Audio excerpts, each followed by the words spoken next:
Hey guys, welcome to Mano Cooks and I'm Mano. In today's video, let's learn a quick sambar recipe without sambar masala, which is not only one pot, but it's also a perfect bachelor's recipe. And what more, it's my favorite go-to recipe any lazy day. Let's get started. Before we begin, make sure to subscribe to my channel and click on the bell icon to watch my videos as soon as I upload them. For this, let's take a pressure cooker and add oil.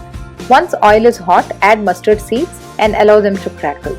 Let's add jeera and after that, let's add a dried red chili. Now let's add lengthwise chopped onion.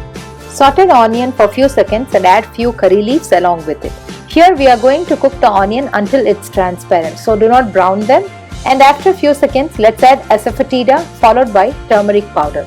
Mix and cook everything until onion is soft, and now let's add chopped tomato. Now let's cook tomato for 2 minutes. We don't want it to be mushy, just little bit sauteed in oil. Next, let's add red chili powder followed by coriander powder. Please take a note of the masala quantity as this is very important since we won't be adding any sambar masala here in this recipe. After few seconds, let's add half cup soaked and washed tur dal. So here I have soaked the dal for 30 minutes in water and washed it very well. Now let's go ahead and add this to our cooked masala. Mix the dal with our masala and add 2 cups water. Please do not add more water in this stage as that will not allow the dal to cook properly. Finally, let's add salt. Now let's pressure cook the dal for 8 whistles until the dal is cooked very well. In the meantime, we can cut the veggies needed for the sambar. Here I am taking mixed vegetables along with few small onion and 2 green chilies. Please do cut the veggies into big pieces as we will be cooking them in the pressure cooker, so if they are tiny, they will get mushy. Now after 8 whistles, let's open the pressure cooker and once the pressure releases, we can see that the dal is really cooked well. In this stage, make sure to mash the dal with a heavy ladle or a masher if you have. Now let's add all the veggies that we have chopped.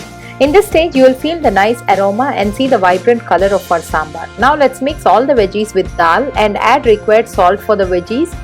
Let's also add half cup to 1 cup of hot water and check the consistency of the sambar. Finally, let's add 1 tablespoon ghee. And now let's close the pressure cooker and cook this exactly for 1 whistle. That's it. Let's open the pressure cooker and as you can see, you would get a nice aroma and see the vibrant color of our sambar. Add few chopped coriander leaves, mix it well and our delicious South Indian sambar is ready to serve. So this is my flavorful sambar recipe without sambar masala and without tamarind juice as well. And it is really quick to prepare. Few tips here. Once you add dal, only add water to cook the dal. Do not add too much water. While adding veggies, adjust the consistency of sambar with hot water. After adding vegetables, do not cook the sambar for more than 1 whistle. I hope you liked watching this recipe. If yes, please do click on the like button and also share this video with your friends and family. And if you didn't subscribe yet, please do subscribe to Mano Cooks and click on the bell icon to watch my videos as soon as I upload. Thanks a lot for watching and see you all in my next video. Until then, try this recipe and enjoy with family.